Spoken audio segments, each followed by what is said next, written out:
And I must say that I want to thank a lot of the news organizations here today, because they looked at that nonsense that was released by maybe the intelligence agencies. Who knows? But maybe the intelligence agencies, which would be a tremendous blot on their record if they in fact did that. A tremendous blot. Because a thing like that should have never been written, it should never have been had, and it should certainly never have been released. But I want to thank a lot of the news organizations, for some of whom have not treated me very well over the years. A couple in particular, and they came out so strongly against that fake news and the fact that it was written about by primarily one group and one television station. So I just want to compliment many of the people in the room. I have great respect for the news and great respect for freedom of the press and all of that, but I will tell you there were some news organizations, with all that was just said, that were so professional, so incredibly professional, that I've just gone up a notch as to what I think. Okay? All right. We've had some great news over the last couple of weeks. I've been quite active, I guess you could say, in an economic way for the country. A lot of car companies are going to be moving in. We have other companies. Big news is going to be announced over the next couple of weeks about companies that are going to be building in the Midwest. You saw it yesterday, Fiat, Chrysler, big factory going to be built in this country as opposed to another country. Ford just announced that they stopped plans for a $1 billion plant in Mexico, and they're going to be moving into Michigan and expanding very substantially an existing plant. I appreciate that from Ford. I appreciate it very much from Fiat Chrysler. I hope that General Motors will be following, and I think they will be. I think a lot of people will be following. I think a lot of industries are going to be coming back. We have to get our drug industry coming back. Our drug industry has been disastrous. They're leaving left and right. They supply our drugs, but they don't make them here to a large extent.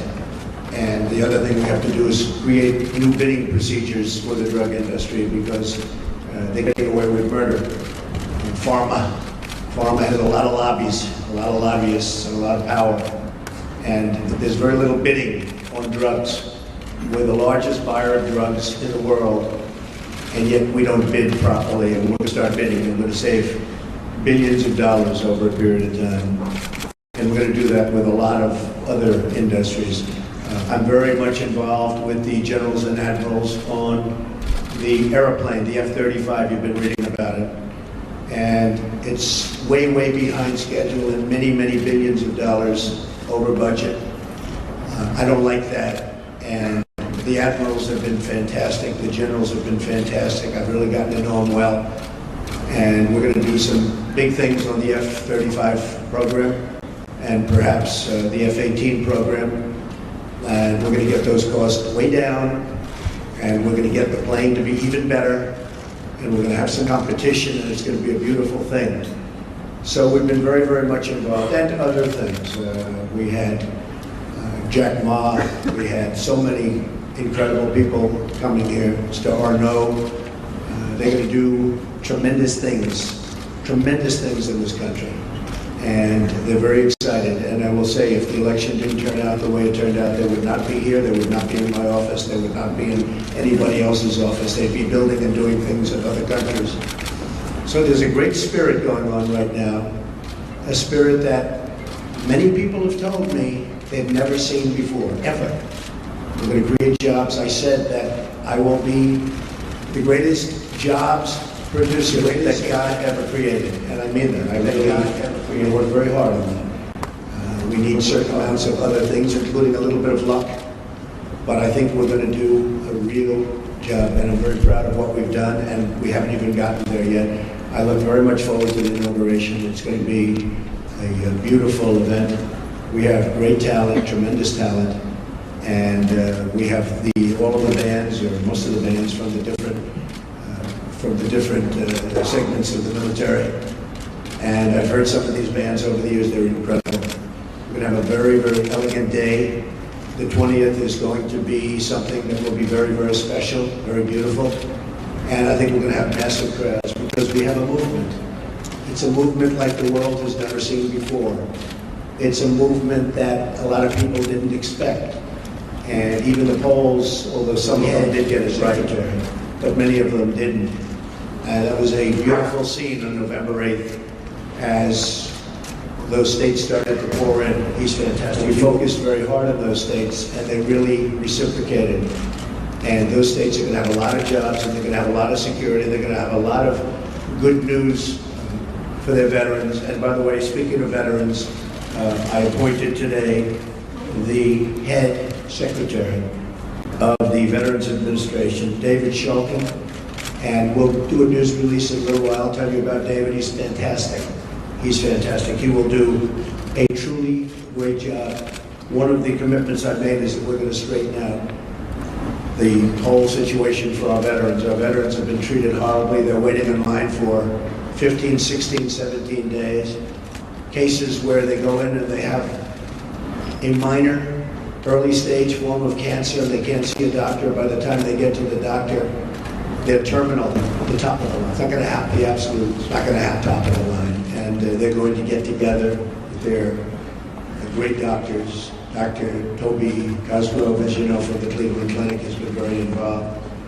Ike Perlmutter has been very, very involved, one of the great men of business. And we're going to straighten out the VA for our veterans. I've been promising that for a long time. And something I feel very, very strongly. So you'll get the information on David, and I think you'll be very impressed with the job he does. We looked long and hard. We interviewed at least 100 people. Some good, some not so good, but we have a lot of talent. And we think this election will be something that will, with time, straighten it out and straighten it out for good. Because our veterans have been treated very unfairly. Okay. Mr. Questions? Yes. John? Mr. President-elect, thank you so much. Thank you. Appreciate it. A couple of aspects of the intelligence briefing that you received on Friday that we're looking for further clarification on. Sure. First of all, did the heads of the intelligence agencies provide you with a two-page summary of these unsubstantiated allegations? And secondly to that, on the broader picture, do you accept their opinion that Vladimir Putin ordered the hack of the DNC and the attempted hack of the RNC? And if you do, how will that color your attempts to build a relationship with a leader who has been accused of committing an act of espionage against the United States? These meetings, as you know, are confidential, classified, so I'm not allowed to talk about what went on in the meeting. But we had many witnesses in that meeting, many of them with us. And I will say again, I think it's a disgrace that information would be let out. I saw the information, I read the information outside of that meeting. It's all fake news. It's phony stuff. It didn't happen. And it was gotten by opponents of ours, as you know, because you reported it and so did many of the other people. It was a group of opponents that got together, sick people, and they put that crap together. So I will tell you that not within the meeting, but outside of the meeting, somebody released it. It should never have been, number one, shouldn't have even entered paper. But it should never have been released. But I read what was released, and I think it's a disgrace. I think it's an absolute disgrace. As far as hacking, I think it was Russian, but I think we also get hacked by other countries and other people. And I can say that, you know, when we lost 22 million names and everything else that was hacked recently, they didn't make a big deal out of that. That was something that was extraordinary. That was probably China. We have much hacking going on. Mm-hmm. One of the things we're going to do, we have some of the greatest computer minds anywhere in the world that we've assembled. You saw just a sample of it 2 weeks ago up here where we had the 6 top people in the world that were never in the same room together as a group. And we're going to put those minds together and we're going to form a defense. And I have to say this also. The Democratic National Committee was totally open to be hacked. They did a very poor job. They could have had hacking defense, which we have. And I will give Reince Priebus credit, because when Reince saw what was happening in the world and with this country, he went out and went to various firms and ordered a very, very strong hacking defense. And they tried to hack the Republican National Committee, and they were unable to break through. We have to do that for our country. It's very important. And just to the last part of that question, when I said, how could all of this potentially color your attempts to build a better relationship with President Putin? Well, you know, President Putin and Russia put out a statement today that this fake news was indeed fake news. They said it totally never happened. Now, somebody would say, oh, of course he's going to say that. I respected the fact that he said that. And I'll be honest, I think if he did have something, they would have released it. They would have been glad to release it. I think, frankly, had they broken into the Republican National Committee, I think they would have released it, just like they did about Hillary and all of the horrible things that her people, like Mr. Podesta, said about her. I mean, what he said about her was horrible. If somebody said about me what Podesta said about Hillary, I was the boss, I would have fired him immediately, or that person, because what he said about her was horrible. But remember this, we talk about the hacking. Hacking's bad, and it shouldn't be done. But look at the things that were hacked. Look at what was learned from that hacking. That Hillary Clinton got the questions to the debate and didn't report it? That's a horrible thing. That's a horrible thing. Can you imagine that if Donald Trump got the questions to the debate, it would have been the biggest story in the history of stories. And they would have said, immediately you have to get out of the race. Nobody even talked about it. It's a very terrible thing. Yes, President-elect, can I ask you a question, sir? Thank you, Mr. President-elect. On that intelligence report, the second part of their conclusion was that Vladimir Putin ordered it because he aspired to help you in the election. Do you accept that part of the finding? And will you undo what President Obama did to punish the Russians for this, or will you keep it in place? If Putin likes Donald Trump, I consider that an asset, not a liability. Because we have a horrible relationship with Russia. Russia can help us fight ISIS, which, by the way, is, number one, tricky. I mean, if you look, this administration created ISIS by leaving at the wrong time. The void was created, ISIS was formed. If Putin likes Donald Trump, guess what, folks? That's called an asset, not a liability. Now, I don't know that I'm going to get along with Vladimir Putin. I hope I do, but there's a good chance I won't. And if I don't, do you honestly believe that Hillary would be tougher on Putin than me? Does anybody in this room really believe that? Give me a break. But President Obama's steps, will you keep Can you make clear whether during your visits to either Moscow or St. Petersburg you engaged in conduct that you now regret, and that a reasonable observer say that you are potentially vulnerable to blackmail by Russia or by its intelligence agencies? Let me just tell you what I do. When I leave our country, I'm a very high-profile person, would you say? I am extremely careful. I'm surrounded by bodyguards. I'm surrounded by people. And I always tell them, anywhere, but I always tell them, if I'm leaving this country, be very careful, because in your hotel rooms, and no matter where you go, you're going to probably have cameras. I'm not referring just to Russia, but I would certainly put them in that category. And number one, I hope you're going to be good anyway. But in those rooms, you have cameras in the strangest places. Cameras that are so small with modern technology, you can't see them and you won't know. You better be careful, or you'll be watching yourself on nightly television. I tell this to people all the time. I was in Russia years ago with the Miss Universe contest, which did very well. Moscow, the Moscow area, did very, very well. And I told many people, be careful, because you don't want to see yourself on television. Cameras all over the place. And again, not just Russia, all over. Does anyone really believe that story? I'm also very much of a germaphobe, by the way. Believe me. One more question, sir. About how you plan to disentangle yourself from your business. But first, I have to follow up on some of these Russia remarks. Based on your comments here today, do you believe the hacking was justified? Does Russia have any leverage over you, financial or otherwise? And if not, will you release your tax returns to prove it? So I tweeted out that I have no dealings with Russia. I have no deals in Russia. I have no deals that could happen in Russia because we've stayed away. And I have no loans with Russia. As a real estate developer, I have very, very little debt. I have assets that are, and now people have found out how big the company is. I have very little debt, I have very low debt, but I have no loans with Russia at all. And I thought that was important to put in. I certified that. So I have no deals, I have no loans, and I have no dealings. We could make deals in Russia very easily if we wanted to. I just don't want to because I think that would be a conflict. So I have no loans, no dealings, and no current pending deals. Now I have to say one other thing.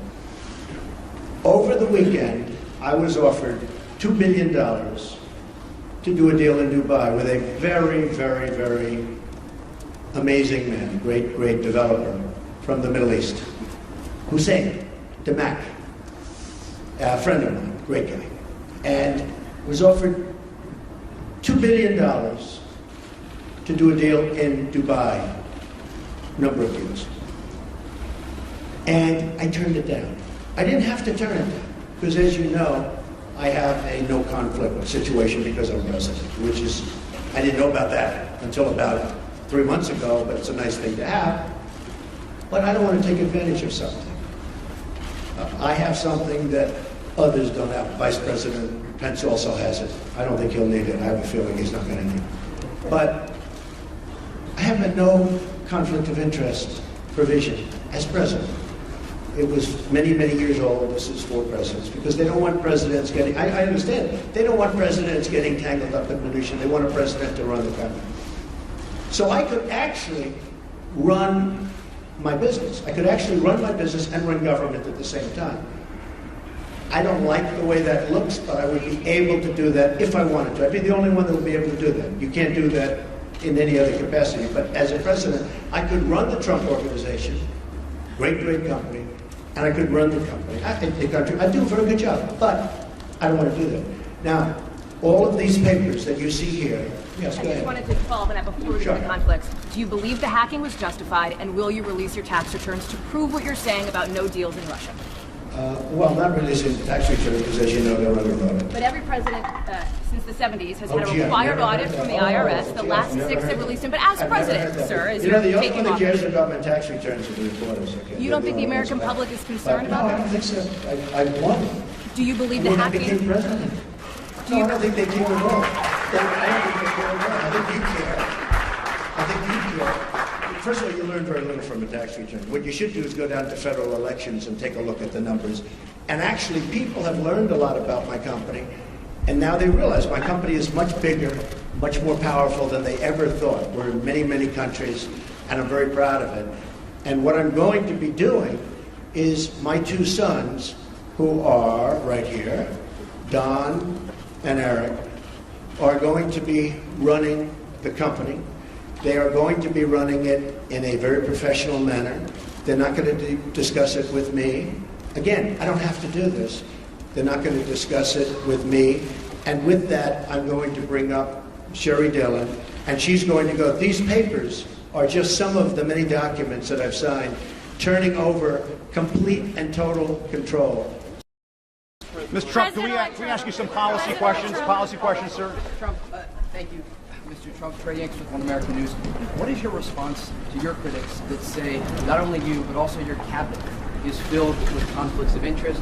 And do you plan to set an example in the future to make sure that your cabinet and everyone throughout your administration? Good question. I really think that when you watch what's going on with what's happening in Hawaii, I was just watching as an example Rex Tillerson. I think it's brilliant what he's doing and what he's saying. I watched yesterday, as you know, our great senator who is going to be a great attorney general, and he was brilliant. And what people don't know is that he was a great prosecutor and attorney general in Alabama, and he was brilliant yesterday. So I really think that they are, I think we have one of the great cabinets ever put together. And we've been hearing that from so many people. People are so happy. You know, in the case of Rex, he ran incredibly ExxonMobil. When there was a fine, he would get it. When they needed something, he would be there. A friend of mine who's very, very substantial in the oil business, Harold Hamm, big supporter, he said, There's nobody in the business like Rex Tillerson. And that's what we want. That's what I want to bring to government. I want to bring the greatest people into government because we're way behind. We don't make good deals anymore. I say it all the time in speeches. We don't make good deals anymore. We make bad deals. Our trade deals are a disaster. We have hundreds of billions of dollars of losses on a yearly basis. Hundreds of billions with China on trade and trade imbalance, with Japan, with Mexico, with just about everybody. We don't make good deals anymore. So we need people that are smart. We need people that are successful. And they got successful because, generally speaking, they're smart. And that's what I put. I'm very proud of the cabinet. I think they're doing very well. It's very interesting how it's going, but I think they're doing very, very well. Quick follow-up, sir, on Russia, sir. Thank you, Mr. President-elect. I wanted to ask a few questions on Obamacare. Yeah. Can you be specific on what guidance you're giving congressional Republicans on the timeline for repeal and replace, Sure. whether it needs to be simultaneous or a Finally, delay? Obamacare. I thought it was never going to be And asked. I also wanted to ask you, though, if you have outlined a plan for what you want the replace package to look like. Would it guarantee coverage for those who have gotten health insurance through the current Obamacare law? You're going to be very, very proud, as not only the media and reporters, you're going to be very proud of what we put forth having to do with health care. Obamacare is a complete and total disaster. They can say what they want. They can guide you any way they want to guide you. In some cases, they guide you incorrectly. In most cases, you realize what's happened. It's imploding as we sit. Some states have over 100% increase. And 17, and I said this 2 years ago, 17 is going to be the bad year. It's going to be catastrophic. Frankly, we could sit back, and it was a thought from a political standpoint, but it wouldn't be fair to the people. We could sit back and wait and watch and criticize. And we could be a Chuck Schumer and sit back and criticize it, and people would come, they would come, begging to us, please, we have to do something about Obamacare. We don't want to own it. We don't want to own it politically. They own it right now. So the easiest thing would be to let it implode in 17, and believe me, we get pretty much whatever we wanted, but it would take a long time. We're going to be submitting, as soon as our secretary is approved, almost simultaneously, shortly thereafter, a plan. It'll be repeal and replace. It will be essentially simultaneously. It will be various segments, you understand, but will most likely be on the same day or the same week, but probably the same day, could be the same hour. So we're going to do repeal and replace, very complicated stuff. And we're going to get a health bill passed. We're going to get health care taken care of in this country. You have deductibles that are so high that after people go broke paying their premiums, which are going through the roof, the health care can't even be used by them because the deductibles are so high. Obamacare is the Democrats' problem. We are going to take the problem off the shelves for them. We're doing them a tremendous service by doing it. We could sit back and let them hang with it. We are doing the Democrats a great service. So as soon as our secretary is approved and gets into the office, we'll be filing a plan. And it was actually pretty accurately reported today, the New York Times. And the plan will be repeal and replace Obamacare. We're going to have a health care that is far less expensive and far better. Okay, Mr. President-elect, can we just ask you, sir. President-elect Trump. Mr. President, which one, Mr. President? Well, I was going with Thank you. All right, go ahead, then CBS. Okay, President-elect Trump, John Steinberg from Cheddar. When you look at all the meetings that you've had with Carrier and SoftBank and Alibaba, do you conceive of making this a program, maybe sitting inside of Commerce? And then my follow-up question to that is, how soon will we see the program on capital repatriation and corporate tax cuts? Well, if I can save jobs, for instance, I was doing individual companies, and people said, well, but that's only one company, like we did a good job with Carrier. And I want to thank United Technologies, which owns Carrier, but we saved close to 1,000 jobs. And they were gone. And Mike Pence and his staff really helped us a lot. But those were that was a tough one because they announced a year and a half before that they were leaving. So it's always tough when they're building a plant. It's a little tougher than before they start or before they make an announcement. So I want to thank United Technologies. But we've been meeting with a lot of companies. But what really is happening is the word is now out that when you want to move your plant to Mexico or some other place, and you want to fire all of your workers from Michigan and Ohio and all these places that I won for good reason, it's not going to happen that way anymore. You want to move your plant, and you think, as an example, you're going to build that plant in Mexico, and you're going to make your air conditioners or your cars or whatever you're making, and you're going to sell it through what will be a very, very strong border, not a weak border like it is now. We don't even have a border. It's an open sieve. But you're going to sell through a very strong border. Not going to happen. You're going to pay a very large border tax. So if you want to move to another country, and if you want to fire all of our great American workers that got you there in the first place, you can move from Michigan to Tennessee and to North Carolina and South Carolina. You can move from South Carolina back to Michigan. You can do anywhere. You got a lot of states at play, a lot of competition. So it's not like, oh, gee, I'm taking the competition. We got a lot of places you can move. And I don't care, as long as it's within the United States, the borders of the United States. There will be a major border tax on these companies that are leaving and getting away with murder. And if our politicians had what it takes, they would have done this years ago, and you'd have millions more workers right now in the United States that are 96 million really wanting a job and they can't get. You know that story, the real number. That's the real number.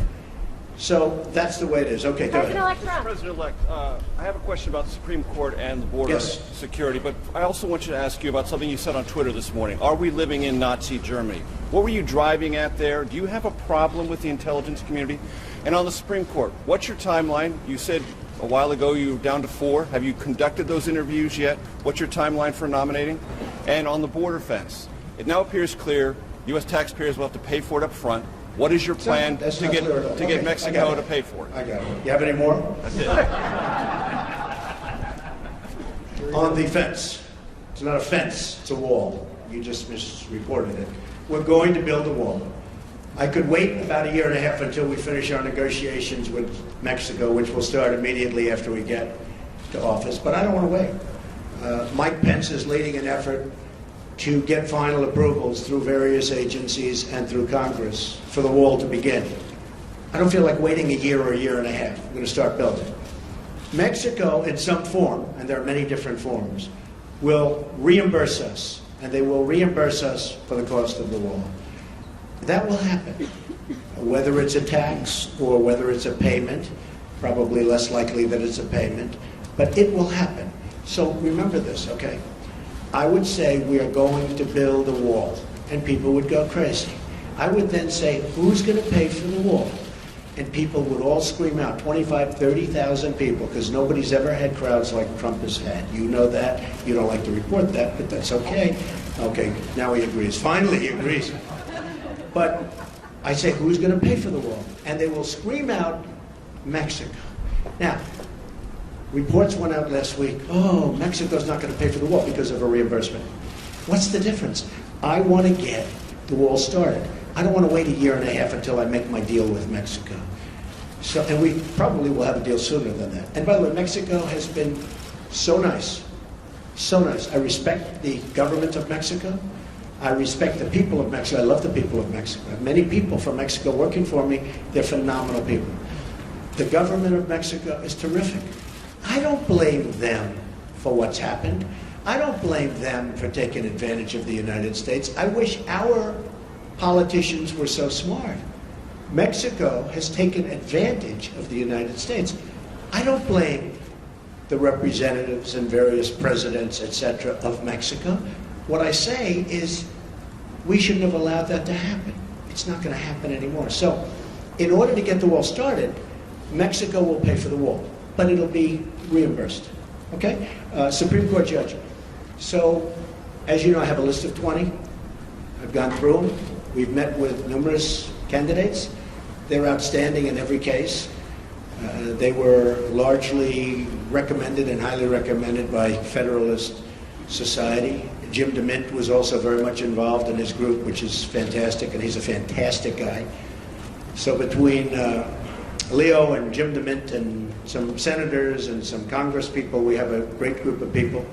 I'll be making the decision on who we will put up for Justice of the United States Supreme Court, a replacement for the great, great Justice Scalia. That will be probably within 2 weeks of the 20th. So within about 2 weeks, probably the second week. I consider the first day because we'll also be doing some pretty good signings. And I think what we'll do is we'll wait till Monday. That will be our really first business day as opposed to doing it on Friday, because on Friday people are going to have a very good time at the inauguration. And then Saturday, as you know, we're having a big church service and lots of good things are happening. So our first day, and you'll all be invited to the signings, but we'll be doing some pretty good signings on Monday and Tuesday and Wednesday and Thursday and Friday, and then also the next week. And you're all invited. But on the Supreme Court, I'll be making that decision, and it'll be a decision which I very strongly believe in. I think it's one of the reasons I got elected. I think the people of this country did not want to see what was happening with the Supreme Court. So I think it was a very, very big decision as to why I was elected. Mr. President-elect. The tweet that you had this morning about are we living in Nazi Germany, what were you driving at there? What are you trying to tell the people? I think it was disgraceful that the intelligence agencies allowed any information that turned out to be so false and fake out. I think it's a disgrace. And I say that, and that's something that Nazi Germany would have done and did do. I think it's a disgrace. That information that was false and fake and never happened got released to the public. As far as BuzzFeed, which is a failing pile of garbage, writing it, I think they're going to suffer the consequences. They already are. And as far as CNN going out of their way to build it up, and by the way, we just found out I was coming down. Michael Cohen, Michael Cohen is a very talented lawyer. He's a good lawyer in my firm. It was just reported that it wasn't this Michael Cohen they were talking about. So all night long, it's Michael Cohen. I said, I want to see your passport. He brings his passport to my office. I say, hey, wait a minute. He didn't leave the country. He wasn't out of the country. That Michael Cohen of the Trump Organization was in Prague. It turned out to be a different Michael Cohen. It's a disgrace what took place. It's a disgrace. And I think they ought to apologize to start with Michael Cohen. Sir, since you're attacking us, can you give us a question? Mr. President-elect. Go ahead. Mr. President-elect, since you are attacking our news organization, can you give us a chance? Your organization. You are attacking our news organization. Can you give us a chance to ask a question, sir? Go ahead. Sir, can you state, Quiet. Mr. President-elect, Go ahead. can you state She's asking categorically, a question. Mr. President-elect, can you give us a question? Don't be You're rude. attacking us. Can you give us a question? Don't be rude. Can you No, give I'm us a not gonna give you question? I'm not going to give you a Can question. can you state categorically? You are fake news. Sir, Go ahead. can you state categorically that nobody... No, Mr. President-elect, that's not appropriate. Do you think President Obama went too far with the sanctions he put on Russia after the hacking? Do you think they're I don't say he disproportionate? went too far. And what No. will you roll them back? No. And what do you think of Lindsey I don't Graham's say- plan to send you a bill for tougher ones, Plans to send me a bill for for what? tougher sanctions? Lindsey I Graham. hadn't heard Lindsey Graham was going to do that. Lindsey Graham. I've been competing with him for a long time. He's going to crack that 1% barrier one day. I didn't realize Lindsey Graham's still at it. It's all right. I think Lindsey Graham's a nice guy, actually. I've heard that he's a nice guy, and I've been hearing it. Yeah, go ahead. Go ahead. You've been waiting. Go ahead. As far as we understand, the intelligence community are... Stand up, please. Yeah, Ian Pannell from BBC News. Ian Pannell from BBC News. BBC News. It's BBC another News, beauty. yeah. Thank you. Thank you. As far as we understand it, the intelligence community are still looking at these allegations. It's false news, as you describe it. If they come back with any kind of conclusion that any of it stands up, that any of it is true, will you consider your position? Would you think There's about nothing I resigning? can come back with. Can you This decision to publish fake news and all the problems that we've seen throughout the media over the course of the election, what reforms do you recommend for this industry here? Well, I don't recommend reforms. I recommend people that are that have some moral compass. I've been hearing more and more about a thing called fake news, and they're talking about people that go and say all sorts of things. But I will tell you, some of the media outlets that I deal with are fake news, more so than anybody. I could name them, but I won't bother. But you have a few sitting right in front of us. So they're very, very dishonest people. But I think it's just something we're going to have to live with. I guess the advantage I have is that I can speak back. When it happens to somebody that doesn't have that kind of a megaphone, they can't speak back. It's a very sad thing. I've seen people destroyed. I've seen people absolutely destroyed. And I think it's very unfair. So all I can ask for is honest reporters. Yes. Mr. President, I just want to follow up on the questions about the U.S. intelligence community and be very clear about what you're saying. Do you trust your U.S. intelligence officials? And what do you say to foreign policy experts who say you're actually weakening national security by waging this war of words against that community? Intelligence agencies are vital and very, very important. We are going to be putting in, as you know, Mr. Pompeo and others, you know the Senator, Dan Coates, we're going to be putting in some outstanding people. Within 90 days, they're going to be coming back to me with a major report on hacking. I want them to cover this situation. I also want them, however, to cover maybe most importantly, because we're hacked by everybody.